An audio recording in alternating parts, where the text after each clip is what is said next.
નમસ્કાર મિત્રો, ખોડલ છોરું ચેનલમાં આપનું સ્વાગત છે।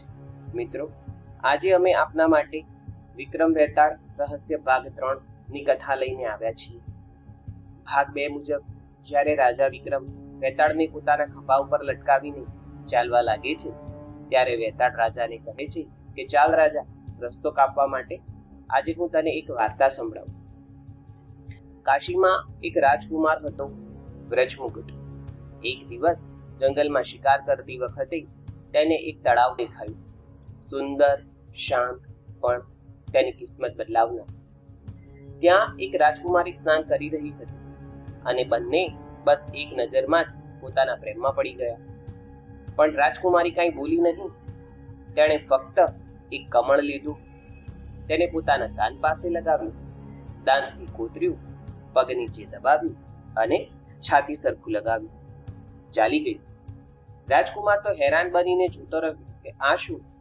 પણ તેનો મિત્ર સ્મિત કરીને બોલ્યો, એ તને બધું જ કહી ગઈ છે। કર્ણાટકની છે અને ત્યાંના રાજા દંતાવટ રાજાની દીકરી, નામ તેનું પદ્માવતી, અને એ તને પોતાના હૃદયમાં સ્થાન આપી રહી છે।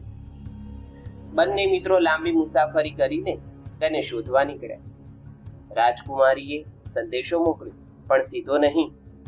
તેણે એક પહેલી મોકલી કે ચંદનનો તમાચો બરાબર 10 દિવસ રાહ, કેસર બરાબર 3 દિવસ વધુ, અને બારીમાંથી ધક્કો બરાબર આજે રાત્રે આવો।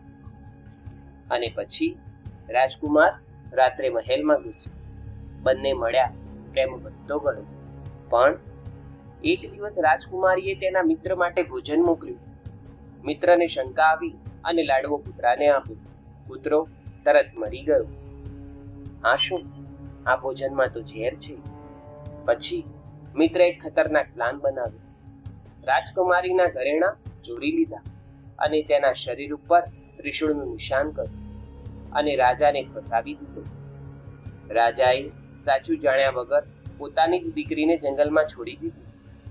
જંગલમાં પદ્માવતી રડતી હતી અને ત્યાં તે આવી પહોંચ્યો એ જ રાજકુમાર કે જે તેને લઈને ગયો।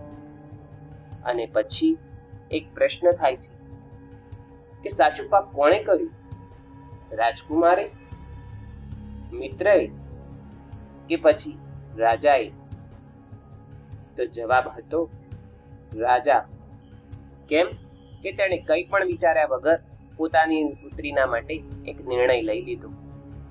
તો મિત્રો, તમે પોતે પણ અમને તમારો અભિપ્રાય આપજો કે તમારા મતે સાચો દોષી કોણ છે? કમેન્ટમાં જરૂર લખજો।